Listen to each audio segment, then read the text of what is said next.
ओम शांति। आज बाबा के 6-8-20 के महावाक्य हैं। सबसे पहले हम मुरली का सारांश सुनेंगे। आज बाबा ने आत्मा के बारे में वंडरफुल बात बताते हुए कहा है कि बच्चे सवेरे सवेरे उठकर ख्याल करो कि आत्मा क्या है जो इस शरीर द्वारा सुनती हैं। सोचो कितनी छोटी सी आत्मा इतने बड़े शरीर को चला रही है। आत्मा को अविनाशी पार्ट मिला है। यह नया ज्ञान दुनिया में और किसी के पास नहीं है। हम कितनी छोटी सी आत्मा कैसे पार्ट बजाते हैं। बाबा कहते हैं, हे आत्माएं, अब मेरी मत पर चलो। अविनाशी आत्मा को अविनाशी बाप द्वारा अविनाशी मत मिलते हैं। अभी की यह मत यानी कि श्रीमत ही अविनाशी बन जाती है जो आधा कल्प तक चलती है। बाबा कितना मीठा है तो हम आत्माओं को भी मीठा बनना है। शिव बाबा अशरीरी हैं जिनको आत्मा को श्रृंगारित करने की प्रैक्टिस है। वो अविनाशी ज्ञान रत्नों से सृष्टि के आदि मध्य अंत का ज्ञान देकर आत्मा को सुसज्जित करते हैं। बाकी ब्रह्मा बाबा के तन का आधार लेते हैं, फिर भी देही अभिमानी हैं। अभी तुम नर से नारायण, नारी से लक्ष्मी बनते हो तो बड़ा भारी इम्तिहान है। इसमें कभी गफलत नहीं करनी है। श्रीमत पर चलना है। कायदे कानून का उल्लंघन नहीं करना है।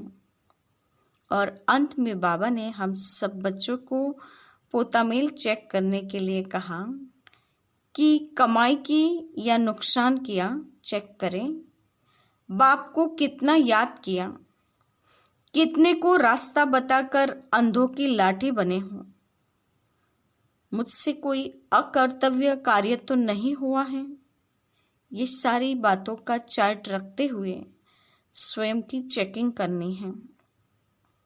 तो ये था आज की मुरली का सारांश। अब हम मुरली की शुरुआत करते हैं। मीठे बच्चे, सवेरे सवेरे उठ यही चिंतन करो कि मैं कितनी छोटी सी आत्मा कितने बड़े शरीर को चला रही हूं। मुझ आत्मा में अविनाशी पार्ट नोंदा हुआ है। प्रश्न है, शिव बाबा को कौन सी प्रैक्टिस है, कौन सी नहीं? उत्तर है, आत्मा का ज्ञान रत्नों से श्रृंगार करने की प्रैक्टिस शिव बाबा को है। बाकी शरीर का श्रृंगार करने की प्रैक्टिस उन्हें नहीं, क्योंकि बाबा कहते मुझे तो अपना शरीर है नहीं, मैं इनका शरीर भल किराया पर लेता हूँ। लेकिन इस शरीर का श्रृंगार यह आत्मा स्वयं करती है। ब्रह्मा बाबा के लिए कहा, मैं नहीं करता हूँ, मैं तो सदा अशरीरी हूँ। गीत है, बदल जाए दुनिया न बदलेंगे हम। ओम शांति। बच्चों ने यह गीत सुना। किसने सुना? आत्मा ने इस शरीर के कानों द्वारा सुना। बच्चों को यह मालूम पड़ा कि आत्मा कितनी छोटी है। वह आत्मा इस शरीर में नहीं है तो शरीर कोई काम का नहीं रहता। कितनी छोटी आत्मा के आधार पर यह कितना बड़ा शरीर चलता है। दुनिया में किसको भी पता नहीं है कि आत्मा क्या चीज है जो इस रथ पर विराजमान होती है। अकाल मूर्त आत्मा का यह तख्त है।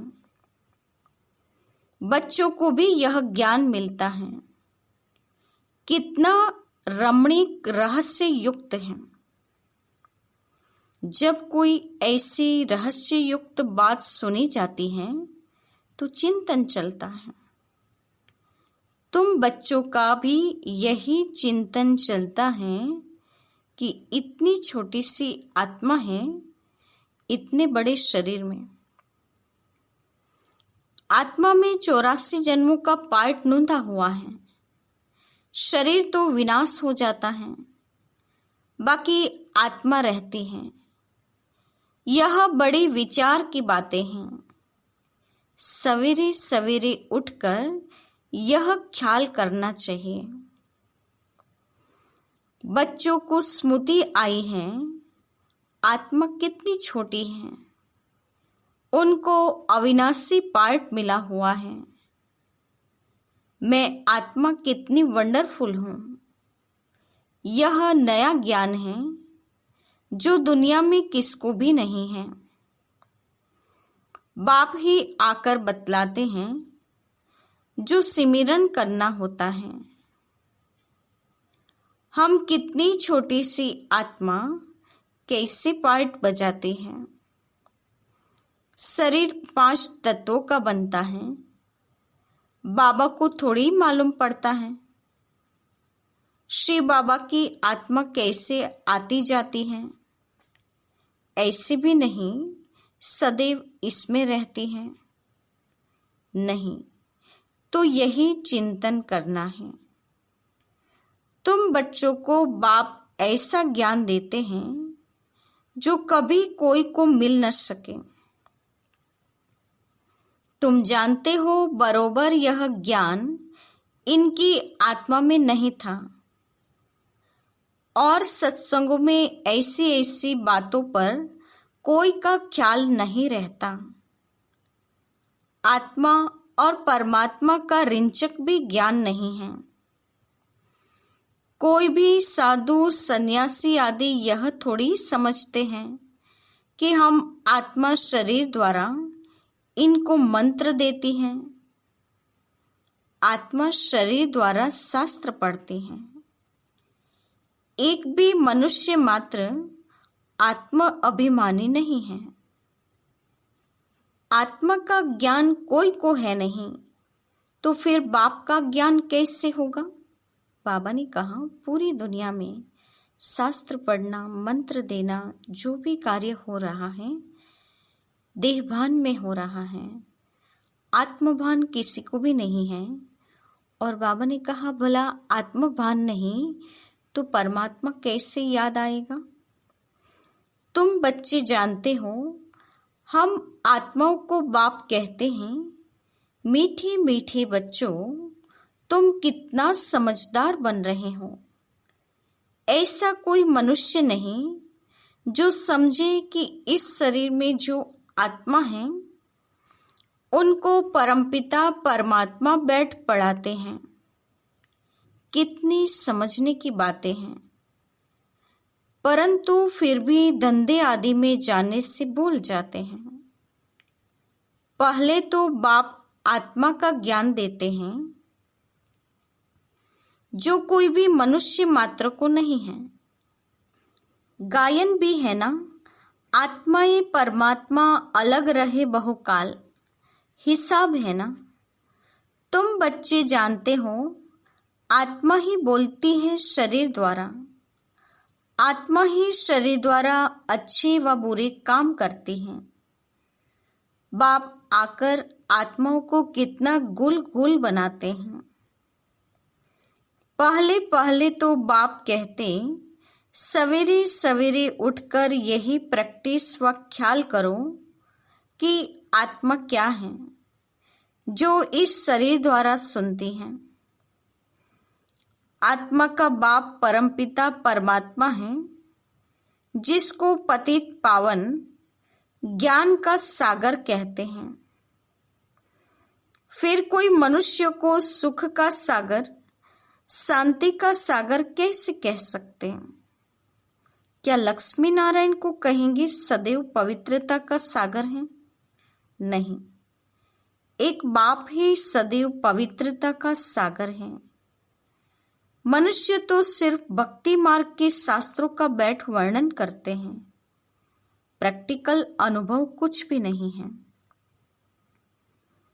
ऐसे नहीं समझेंगे हम आत्मा इस शरीर से बाप की महिमा करते हैं। वह हमारा बहुत मीठा बाबा है, वही सुख देने वाला है। बाप कहते हैं, हे आत्माएं, अब मेरी मत पर चलो। यह अविनाशी आत्मा को अविनाशी बाप द्वारा अविनाशी मत मिलती है। वह विनाशी शरीरधारियों को विनाशी शरीरधारियों को ही मत मिलती है। सतयुग में तो तुम यहाँ की प्रारब्ध पाते हो, यहाँ कभी उल्टी मत मिलती ही नहीं। अभी की श्रीमत ही अविनाशी बन जाती है, जो आधा कल्प चलती है। यह नया ज्ञान है। कितनी बुद्धि चाहिए इसको ग्रहण करने की और एक्ट में आना चाहिए। जिन्होंने शुरू से बहुत भक्ति की होगी, अच्छी रीति धारण कर सकेंगे। यह समझना चाहिए, अगर हमारी बुद्धि में ठीक रीति धारणा नहीं होती है तो जरूर शुरू से हमने भक्ति नहीं की है।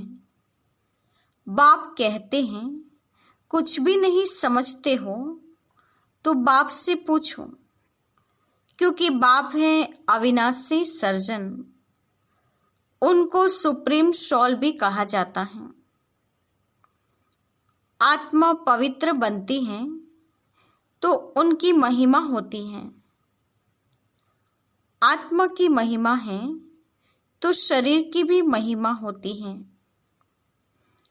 आत्मा तमोप्रधान है तो शरीर की भी महिमा नहीं। इस समय तुम बच्चों को बहुत गुह्य बुद्धि मिलती है, आत्मा को ही मिलती है। आत्मा को कितना मीठा बनना चाहिए, सबको सुख देना चाहिए। बाबा कितना मीठा है, आत्माओं को भी बहुत मीठा बनाते हैं। आत्मा कोई भी अकर्तव्य कार्य न करें, यह प्रैक्टिस करनी है। चेक करना है कि मेरे से कोई अकर्तव्य तो नहीं होता है। शिव बाबा कभी अकर्तव्य कार्य करेंगे नहीं। वह आते ही हैं उत्तम ते उत्तम कल्याणकारी कार्य करने, सबको सद्गति देते हैं। तो जो बाप कर्तव्य करते हैं, बच्चों को भी ऐसा कर्तव्य करना चाहिए। बाबा ने कहा, शिव बाबा जब धरती पर आते हैं तो उत्तम ते उत्तम श्रेष्ठ कार्य करते हैं। तो हम बच्चों को भी उनसे सीख लेकर कर्तव्य युक्त कार्य करने हैं। कोई भी अकर्तव्य का कार्य न हो जाए, उसका सदा अटेंशन रखना है। यह भी समझाया है। जिसने शुरू से लेकर बहुत भक्ति की है, उनकी बुद्धि में ही यह ज्ञान ठहरेगा।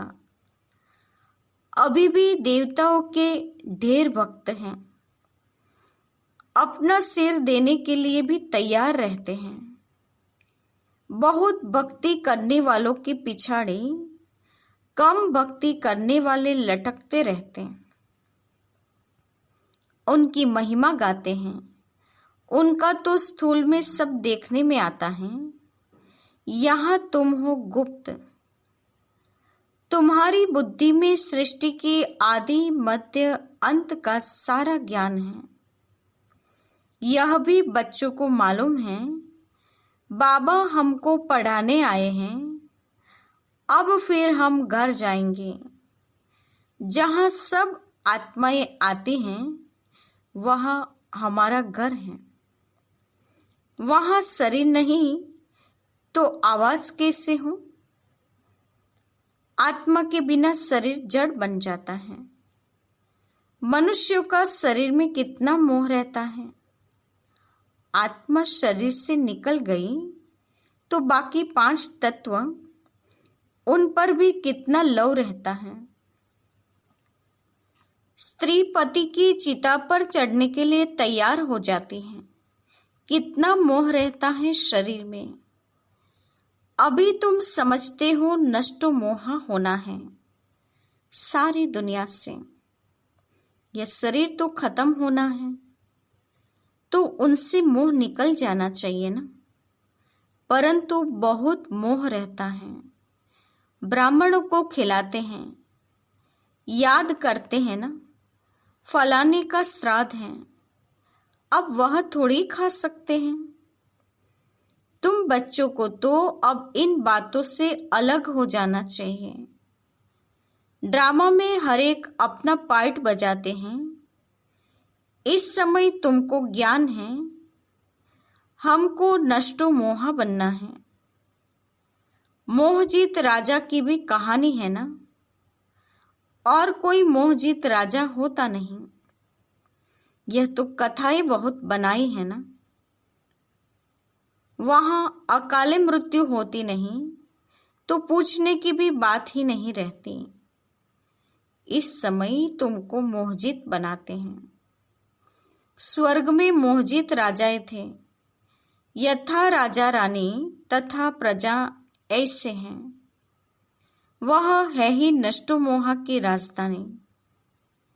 रावण राज्य में मोह होता है, वहां तो विकार होता नहीं। रावण राज्य ही नहीं है। रावण की राजाएं चली जाती हैं। राम राज्य में क्या होता है कुछ भी पता नहीं, सिवाय बाप के और कोई यह बातें बता न सके। बाप इस शरीर में होते भी देही अभिमानी हैं। लोन अथवा किराए पर मकान लेते हैं तो उसमें भी मोह रहता है। मकान को अच्छी रीति फर्निश करते हैं। इनको तो फर्निश करना नहीं है, क्योंकि बाप तो अशरीरी हैं। मकान यानी शरीर को भी बाबा ने कहा सजाते रहते हैं, बाकी बाप तो अशरीरी हैं। उन्हें कोई बाबा ने कहा श्रृंगार करने की जरूरत नहीं। बाकी आत्मा का श्रृंगार तो गुण और शक्तियों से होता है। इनको कोई भी श्रृंगार आदि करने की प्रैक्टिस ही नहीं है। इनको तो अविनाशी ज्ञान रत्नों से बच्चों को श्रृंगारने की ही प्रैक्टिस है। सृष्टि के आदि मध्य अंत का राज समझाते हैं। शरीर तो अपवित्र ही है। इनको जब दूसरा नया शरीर मिलेगा तो पवित्र होंगे। इस समय तो यह पुरानी दुनिया है, यह खत्म हो जानी है। यह भी दुनिया में किसको पता ही नहीं है। धीरे धीरे मालूम पड़ेगा। नई दुनिया की स्थापना और पुरानी दुनिया का विनाश, यह तो बाप का ही काम है। बाप ही आकर ब्रह्मा द्वारा प्रजा रच नई दुनिया की स्थापना कर रहे हैं। तुम नई दुनिया में हो? नहीं, नई दुनिया तो स्थापन होती है। तो ब्राह्मणों की चोटी भी ऊंच है। बाबा ने समझाया है, बाबा के सम्मुख आते हो तो पहले यह याद करना है कि हम ईश्वर बाप के सम्मुख जाते हैं। शिव बाबा तो निराकार हैं, उनके सम्मुख हम कैसे जाएं? तो उस बाप को याद कर फिर बाप के सम्मुख आना है। ब्रह्मा बाप को सामने रख शिव बाबा के सामने जाना है। तुम जानते हो वह इसमें बैठा हुआ है। यह शरीर तो पतित है। शिव बाबा की याद में न रह कोई काम करते हो तो पाप लग जाता है। हम शिव बाबा के पास जाते हैं, फिर दूसरे जन्म में दूसरे संबंधी होंगे। वहां देवताओं की गोद में जाएंगे। यह ईश्वरीय गोद तो एक ही बार मिलती है। मुख से कहते हैं, बाबा हम आपका हो चुका। बहुत हैं जिन्होंने कभी देखा भी नहीं है, बाहर में रहते हैं, लिखते हैं, श्री बाबा हम आपकी गोद के बच्चे हो चुके हैं। बुद्धि में ज्ञान है। आत्मा कहती है हम श्री बाबा के बन चुके हैं।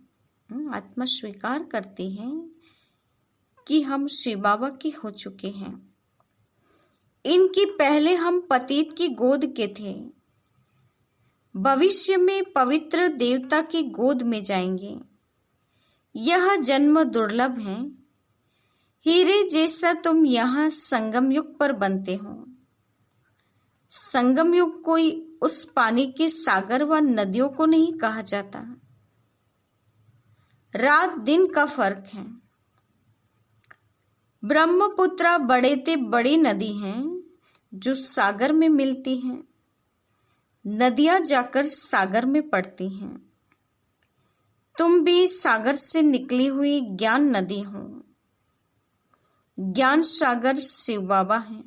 बाबा ने कहा ब्रह्मा बाप जो ब्रह्मपुत्रा नदी का यादगार जो शिव सागर से मिलता है, उसी प्रकार आप बच्चे भी ज्ञान नदी हो जो ज्ञान सागर में समाती हो। ज्ञान सागर शिव बाबा हैं। बड़े ते बड़ी नदी है ब्रह्मपुत्रा। इनका नाम ब्रह्मा है। सागर से इनका कितना मेल है। तुमको मालूम है नदियां कहाँ से निकलती हैं? सागर से ही निकलती हैं, फिर सागर में पड़ती हैं। सागर से मीठा पानी खींचते हैं। सागर के बच्चे फिर सागर में जाकर मिलते हैं।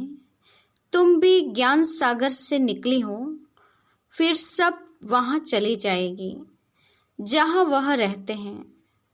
वहां तुम आत्माएं भी रहती हो। ज्ञान सागर आकर तुमको पवित्र मीठा बनाते हैं। आत्मा जो खारी बन गई है, इनको मीठा बनाते हैं। 5 विकारों रूपी छीछी नमकीन तुमसे निकल जाती हैं, तो तुम तमोप्रधान से सतोप्रधान बन जाते हो। बाप पुरुषार्थ बहुत कराते हैं। तुम कितने सतोप्रधान थे, स्वर्ग में रहते थे, तुम बिल्कुल छीछी बन गए हो। रावण ने तुमको क्या बनाया है?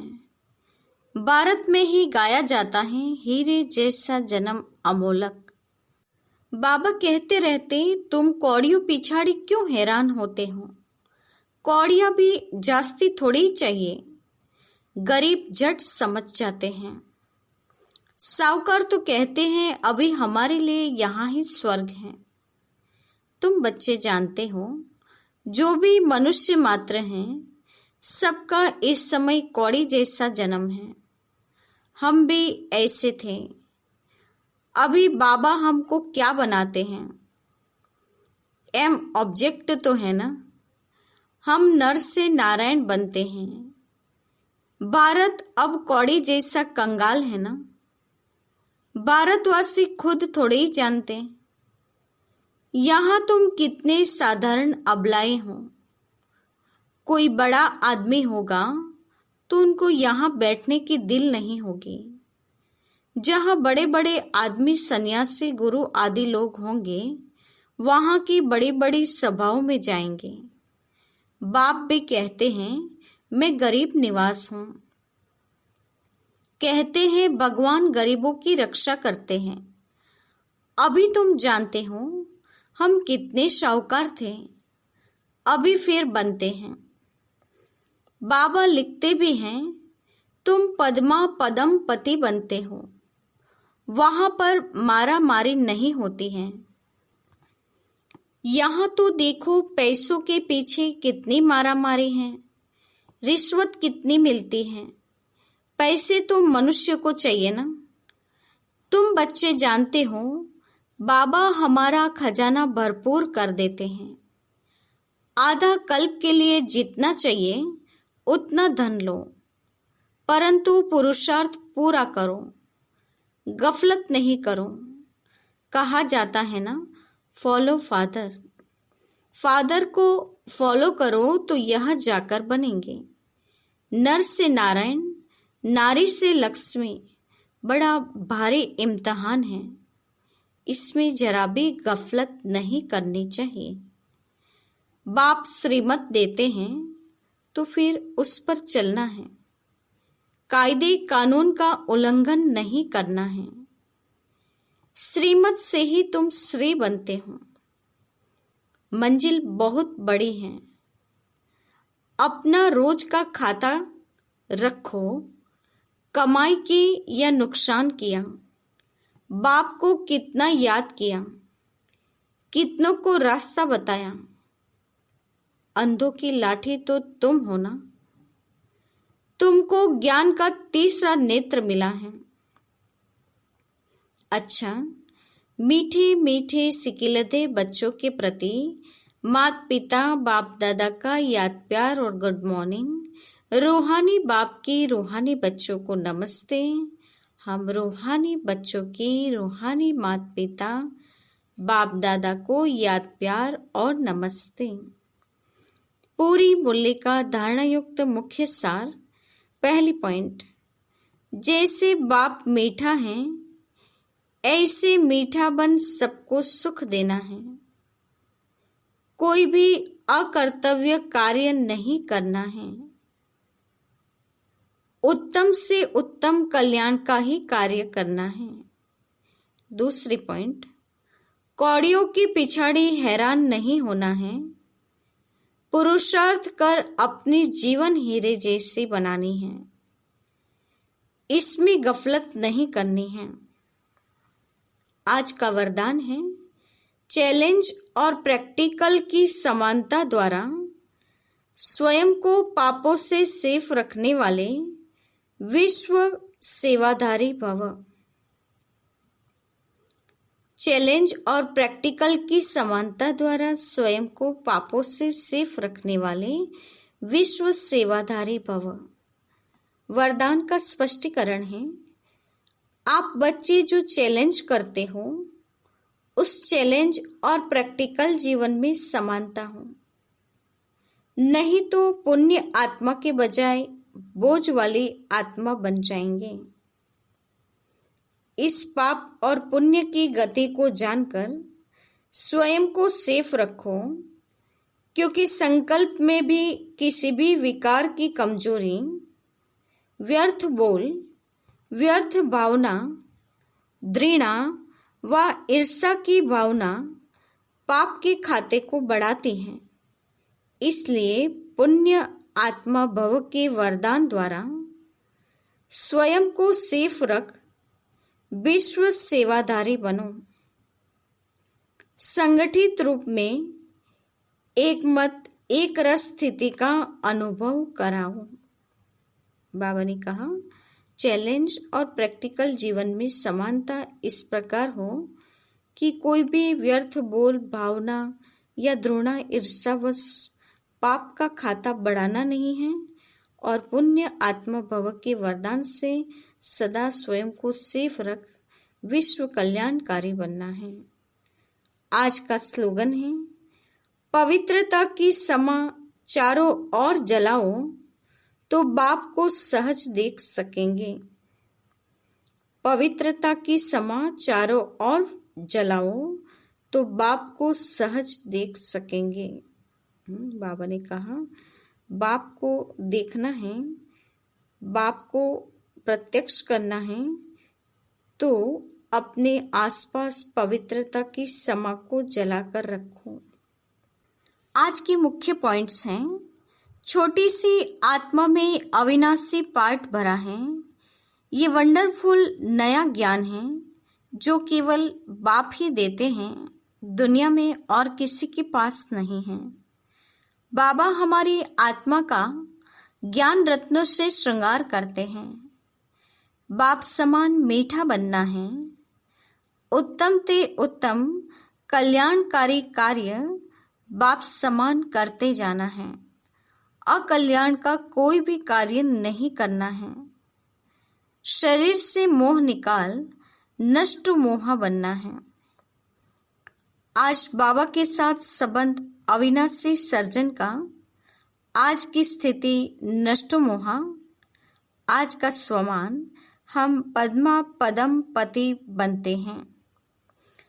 आज की मुरली के हृदय स्पर्शी पॉइंट कोई हैं तो वो ये हैं कि हम बाबा की गोद के बच्चे बन चुके हैं। हम बाबा की गोद के बच्चे बन चुके हैं। और अंत में बाबा ने बताया, कौड़ियों के पीछे हैरान नहीं होना है। चैलेंज और प्रैक्टिकल जीवन में समानता रख। संकल्प में भी व्यर्थ बोल, भावना, घृणा व ईर्ष्या से मुक्त बन। पाप के बोझ से मुक्त रह। स्वयं को सेफ रख। विश्व सेवाधारी बनना है। बाप को सहज प्रत्यक्ष करना है तो बाबा ने कहा, पवित्रता का प्रकाश या पवित्रता की क्षमा को जलाकर रखना है। अच्छा, ओम शांति।